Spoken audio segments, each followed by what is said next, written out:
Sigo como Débora Noal, acreditando na construção de um outro mundo possível, ainda que apenas dentro de mim. Sigo falando de um lugar de indignação, de tomada de posição contra toda indiferença e toda negação do outro com suas dores e suas cores. Sigo falando do humano do mundo. E a minha indignação, a minha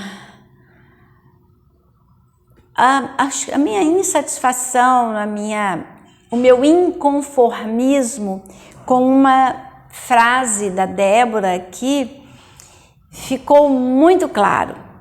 Ela escreveu assim: as pessoas parecem não ter o afeto como primeira escolha.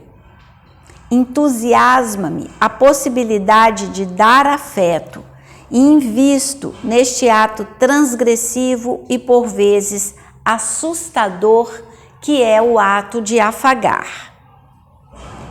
Talvez essas pessoas fiquem mais impactadas com o afeto que recebem do que com a agressão cotidiana. Isso é assustador. Que haja no mundo um grande número de pessoas para quem a violência é mais natural do que o afago, do que o afeto, do que o respeito. É assustador. E é nossa responsabilidade que isso não seja naturalizado, que isso não seja aceito como natural, porque não é natural, porque não precisa ser assim. E porque precisamos e podemos nos comprometer com um outro mundo que é possível, que pode ser feito, que pode ser construído com o trabalho de cada um de nós. Eu volto a dizer, não há indiferença possível e não há descompromisso possível. Todos somos responsáveis pelo mundo. A palavra encontro produz em mim um significado complexo. Estes somos nós na vida, onde as esquinas nem sempre se encontram, onde às vezes a tecnologia é afetiva e não pede sofisticação, pede um pouco de vontade, um pouco de desejo, um pouco de humanidade, um fragmento do tempo que temos para viver. Mundo de encontros e laços. De novo eu vou dizer isso. Não é que eu seja contra a tecnologia e que eu negue o valor da tecnologia, mas nada deve ser mais importante que o encontro, porque é no encontro que a gente vive, que a gente faz e que a gente resolve questões.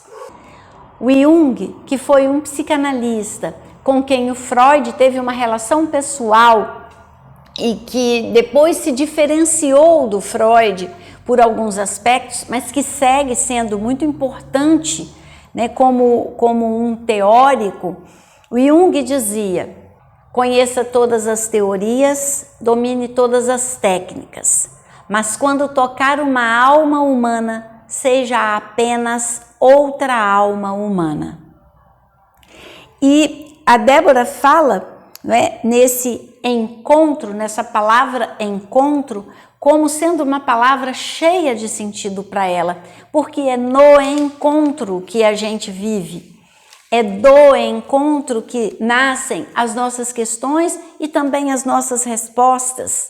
E as outras questões, o encontro é fundamental e ele pode ser mediado, mas nunca substituído pela tecnologia. A gente se acostuma para preservar a vida, que a passos rápidos e silenciosos vai seguindo esse ritmo descompassado e que de tanto se poupar, perde o próprio fio com que é tecida e ainda com a boca fechada, pede um pouco de qualquer coisa que nos faça esquecer. A gente não vai sem medo, a gente vai apesar dele. É mais um aspecto, né, dessa contradição que é a nossa vida, né, de a gente ser cheio de vontade, de a gente ser cheio de planos, de a gente ser cheio de sonhos e também cheio de medo, cheio de angústia e também ter consciência de tantos obstáculos.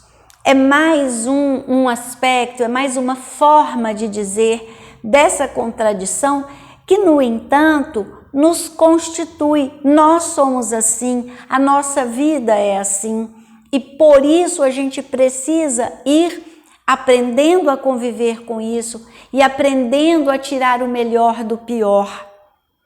Porque nós somos isso, o melhor e o pior. E ela diz, né, de uns colegas com quem ela fez uma parte da viagem e depois eles se separaram, e ela diz assim: partiram para mais uma missão aqueles que encaram como riqueza a humanidade dos outros. Olha que lindo, porque essas pessoas, os médicos sem fronteiras e os outros profissionais que trabalham com eles vivem uma vida sem nenhuma riqueza, né? Períodos grandes de desconforto, né? A Débora relata aqui banhos frios, banho de caneca, né? Dormir num lugar com cheiro insuportável de morcegos, ter que aprender a comer coisas que não faziam parte do seu cardápio e de um jeito, às vezes usando a mão, como não é parte da nossa cultura. Mas essas pessoas consideram que a maior riqueza é o humano, é a humanidade dos outros, é a humanidade da qual eles e a gente, né, fazemos parte. Então, isso, né, ela escrever dessa forma, partiram aqueles que encaram como riqueza a humanidade dos outros, para mim é poético, inspirador, maravilhoso. São aqueles que vão preparar equipamentos e corações para receber os que nasceram afastados do lado rico do globo e por isso não têm os direitos humanos quase universais assegurados. Sinto-me como em uma fábrica de inventar horizontes. Então, tem dois pontos aqui muito importantes para a gente considerar. A gente tem uma ideia de que haja um corpo de direitos humanos universais assegurados. Não é verdade. Há uma grande parcela, porque ainda que fosse um único homem, mas não é, infelizmente, né? Há uma grande parcela da humanidade para quem esses direitos não estão assegurados. E não é lá no outro lado do mundo, não. É em todos os lugares onde vivem pessoas, também vivem pessoas cujos direitos não são respeitados. Basta ver o noticiário e a quantidade de empregadas domésticas que estão sendo descobertas como vítimas de trabalho escravo. Quantas vezes o Brasil já não foi notícia por terem descoberto trabalho escravo na zona rural, na colheita da cana, no plantio e agora como empregadas domésticas. Existe em todos os lugares uma parcela significativa de pessoas a quem a humanidade é negada. E a gente não pode fechar os olhos, porque isso é compromisso de cada um de nós. E a Débora então diz, Sinto-me como em uma fábrica de inventar horizontes. A gente pode se candidatar a operário dessa fábrica a qualquer tempo, a qualquer momento da nossa vida. A gente pode se apresentar como operário dessa fábrica de inventar horizontes. Começo a me dar conta do quanto o invisível aos olhos cansa, do quanto o clima, a poeira, a miserabilidade das comunidades me fazem sentir a exaustão do corpo. Não consigo descrever o que me cansa, mas me sinto como a casca de uma fruta passada no fim da feira. A imagem que eu faço disso é assim, uma pessoa exausta, né? Machucada, marcada, escurecida, como a casca de uma fruta passada no fim da feira, amassada, apertada, machucada, depois de ver tanto sofrimento. E ela fala, né, que o invisível cansa, o invisível aos olhos cansa. Eu costumo falar muito com as pessoas quando elas estão acompanhando, né, doentes, porque o grupo de vida atende familiares e outras situações mesmo que eu recebo em terapia, né, as pessoas falam, eu estou exausta e eu não fiz nada. Pouca coisa cansa tanto quanto acompanhar, assistir uma pessoa no seu sofrimento.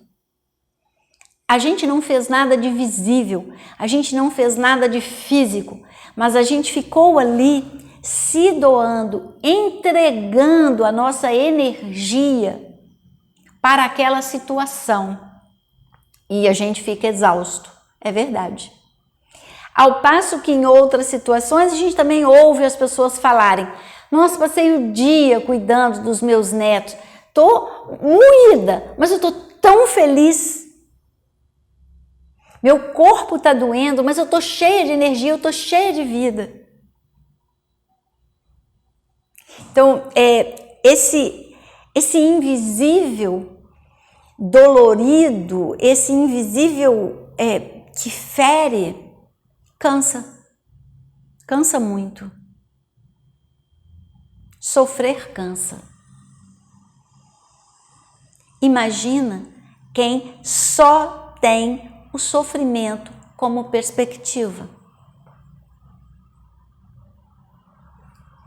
Como é difícil perceber o mundo pela luz do olhar de outra cultura.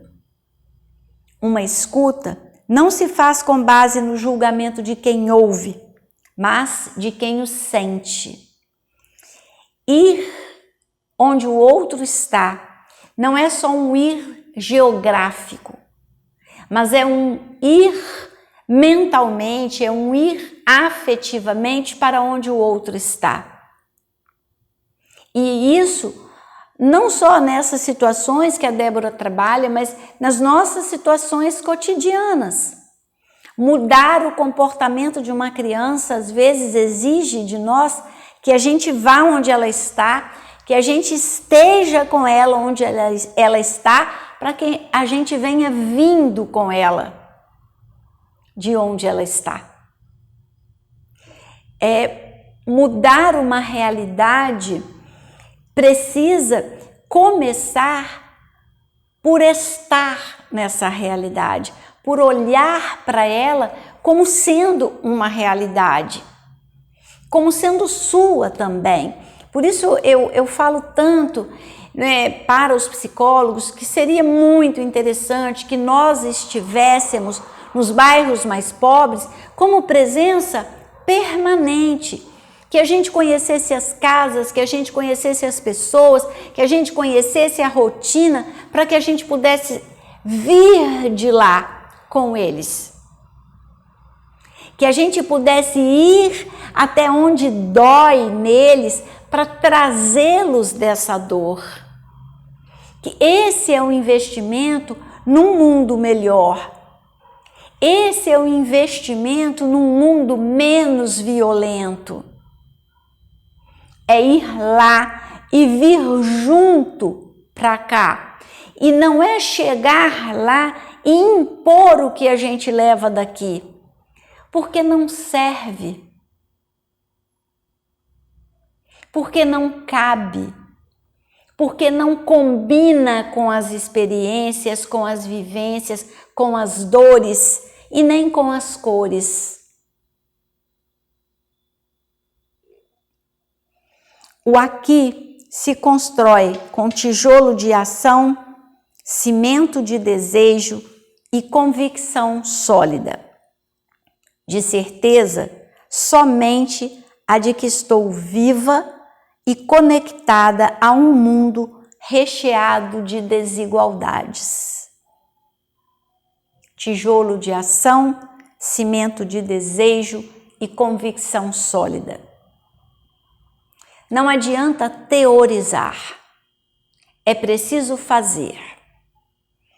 Algumas pessoas, como a Débora, são chamadas para ir para outros lugares. E eu sou muito grata a ela, porque ela foi, eu posso aprender com ela sem precisar ir. Mas isso não pode ser só uma teoria.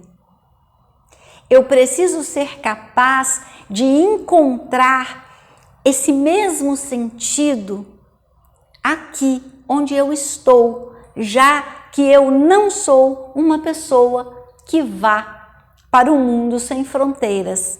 Mas eu posso romper as minhas fronteiras e olhar para o mundo que está à minha volta com esse olhar sem fronteiras. Eu não preciso ir, cada um de nós tem seu jeito e a Débora já falou isso aqui várias vezes. Cada um de nós acha o seu jeito, cada um de nós acha o seu lugar no mundo e acha aquilo que veio fazer aqui. Mas é preciso que procure e é preciso que se comprometa com o que achar. Às vezes a gente acha uma coisa que em outro tempo a gente temia. Às vezes a gente acha alguma coisa que a gente se esforçou para fingir que não via, porque a gente sabia que ia doer. Mas a gente também sabe que só isso vai valer a pena. E cada um de nós precisa achar o seu lugar. Cada um de nós precisa responder essa pergunta filosófica: do que eu vim fazer aqui? Qual é o meu papel nesse mundo? Qual é a minha responsabilidade nesse mundo? Essa semana eu tive uma experiência tão bonita aqui no consultório. Eu comentei com uma jovem que eu atendo sobre um aplicativo que me deixou arrepiada, emocionada, que já tem algum tempo que eu conheci, que se chama Be My Eyes, Seja Meus Olhos. Eu comentei para ela do que se tratava, que são pessoas no mundo inteiro que se cadastram e elas podem ser chamadas para ver para um cego. Elas podem ser chamadas para orientá-lo num troco, numa compra, numa localização geográfica, se está na rua certa, se é, né, está no lugar certo, se está comprando a coisa certa. E ela, na mesma hora aqui dentro, ela baixou o aplicativo, ela viu, ela se cadastrou e ela foi ficando emocionada com as coisas que ela foi vendo. Ela falou: eu tô doida para alguém me ligar.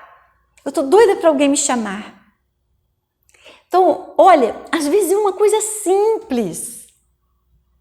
Às vezes é uma coisa absolutamente acessível que faz você descobrir o seu lugar. E olha que coisa linda mesmo esse aplicativo. E aí eu falei para ela: quando alguém fala para mim que não acredita no futuro, que está perdendo as esperanças, eu lembro de coisas como esse aplicativo e eu falo: tem jeito, Tem gente fazendo coisas lindas. A gente só precisa olhar e só precisa achar em qual coisa linda a gente se encaixa para fazer também. Tem um trecho de um e-mail que a Débora escreveu para a família dela, que eu acho muito bonito e quero compartilhar com vocês. Ela diz: fazendo um futuro, ainda que isso signifique simplesmente amanhã. Foi dia de tentar entender como é possível viver toda uma existência baseada em premissas de aflição, tortura, sofrimento e medo. E por isso, um dia de tentar fazer um futuro, ainda que o futuro signifique só amanhã. E ela falou, quando ela estava lá no Haiti, né? Ela escreveu assim um dia: desde que tenho acompanhado cenários de miséria absoluta e violência extrema, penso no quão duro é uma existência inteira de abandono e me pergunto como desenvolver afeto e carinho por alguém, por algum ser vivo, quando nunca se sentiu na própria pele a sensação de proteção. Essa questão, né, que a gente se dá o direito de criticar, né, e de dizer, mas também, mas ele, mas ela, mas esse povo, mas aquela comunidade. E a gente espera, ou a gente fala como se a gente esperasse que pessoas que não tinham outra perspectiva, que viveram a existência toda baseada em premissas de aflição, tortura, sofrimento, medo, pessoas que nunca sentiram na pele a sensação da proteção, o afago, o carinho, como a gente queria que eles de repente desenvolvessem isso por nós, quando nós chegamos lá cheios de boas intenções e mais nada. Boas intenções e despreparo absoluto. Boas intenções e, infelizmente, a ilusão de que a gente sabe o que é melhor para o outro. Boas intenções e, junto com ela, a imposição de uma maneira de ver, uma dinâmica que absolutamente não faz sentido naquele lugar. Não faz sentido para aquelas pessoas. E isso não é porque a Débora saiu do Brasil e foi para o Haiti ou para a República Democrática do Congo ou para a Guiné. Isso se aplica quando a gente recebe uma família no nosso consultório, que ela é muito diferente de nós, que ela acredita em coisas que nós não acreditamos, que ela vive de um jeito que nós não vivemos e a gente acha que a gente é que sabe. Não, a gente não sabe. A gente tem teorias que nos ajudam a compreender de maneira geral as pessoas, mas para compreender aquela pessoa, a gente precisa ouvir aquela pessoa, olhar para ela, tendo guardado em alguma gaveta os nossos preconceitos, as nossas teorias fechadas, para que a gente ouça e não julgue. Para que a gente ouça e respeite quem fala e aquilo que aquela pessoa sente. Então, não se aplica só a essa situação dos Médicos Sem Fronteiras. Se aplica a todas as fronteiras que a gente se impõe. Nas nossas relações, as mais íntimas. Se aplica a todas as fronteiras que a gente impõe às nossas relações. Continuando com o e-mail da Débora, ela diz: questiono-me a todo momento sobre este rascunho de vida que se tem por aqui. Quando foi que deturpamos dessa forma o mundo dessa gente invisível que um dia pode vir a ser cidadã? E assim vão tendo sua autoestima desconstruída, seu poder de refletir esmagado. Assim seguem eles, talhando a faca o prenúncio de morte. Nós, os ditos humanos, desconstruímos quase tudo, inclusive o cuidado e a dor. Isso é tão sério, gente, porque nesse momento da nossa vida, da humanidade, né, nós estamos talvez ficando mais indiferentes à dor, tanto a dor do outro quanto a nossa própria dor. E ficar indiferentes à nossa própria dor nos faz indiferentes, incapazes de olhar a dor do outro. São muitas questões, né? A gente não pode envelhecer, a gente não pode adoecer, a gente não pode sofrer, porque a gente precisa estar sempre bem, a gente precisa fazer filtros, não só filtros de imagens, mas filtros de tudo que se refere à nossa vida para estar bem, para parecer bem, para ser visto como estando bem. Quando, na verdade, ao ignorar as nossas dores, ao ignorar as dores dos outros, nós estamos aumentando o nosso sofrimento. Então, é muito importante que a gente se veja, não é? Por isso que eu estou fazendo tanta questão de compartilhar com vocês as minhas reflexões deste livro, a partir deste livro, porque a gente precisa fazer questões que mudarão as nossas vidas, acrescentarão algum sofrimento? Provavelmente sim, mas também acrescentarão uma alegria mais genuína, uma fé mais firme no homem, na vida, naquilo que a gente ainda pode fazer, ainda pode viver. Cuidado não é expertise de nenhuma profissão.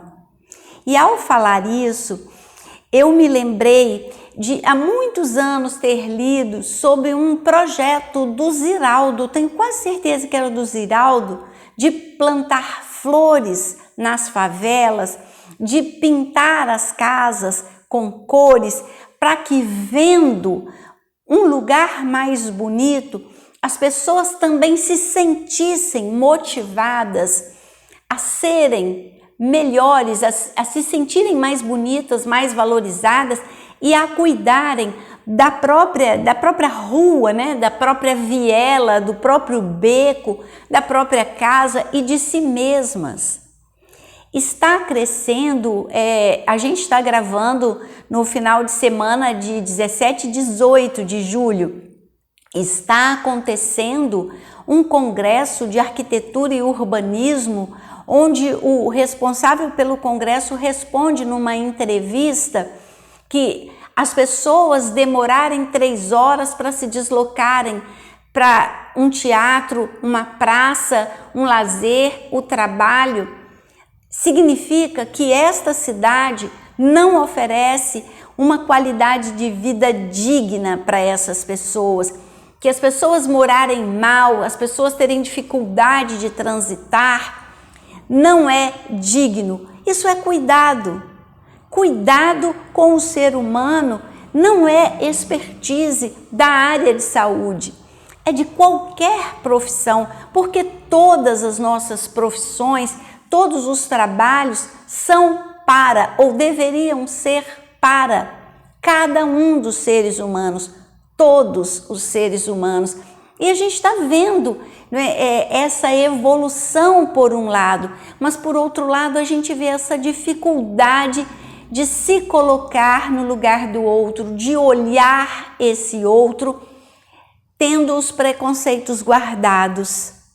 A minha esperança, o motivo, né, pelo qual eu insisto em falar nesse tema, são exatamente esses pensadores, são exatamente esses trabalhadores que veem no próprio trabalho uma oportunidade de cuidado. Cuidado com todos, cuidado com cada um dos seres humanos. Isso me encanta, isso me motiva. Seguindo com a Débora. Morrer? Não. Definitivamente não tenho medo da morte. Tenho medo da dor e de ter uma vida esvaziada de sentido. Acho que de sentido estou plena, mas ainda temo dor e sofrimento. Sou humana, demasiadamente humana, doloridamente humana. E esse é o risco. Não dá para ser humano só nas coisas boas. É dolorido. Meu carinho e meu respeito às pessoas que de alguma forma me fizeram abrir os olhos da alma. Gente que teve seu corpo escravizado em um passado recente e que mantém os pensamentos em uma prisão sem amarras. Gente que esqueceu como é ser humano. E aí eu vejo a beleza desse livro. Porque se de um lado eu me encontro com gente escravizada, mesmo que não haja uma prisão, que não haja uma corrente, por outro lado, eu também encontro gente que acha que a grande riqueza é a humanidade do outro. Eu encontro gente que está disposta a sentir dor, para olhar com os olhos da alma essa gente que ficou privada da própria humanidade.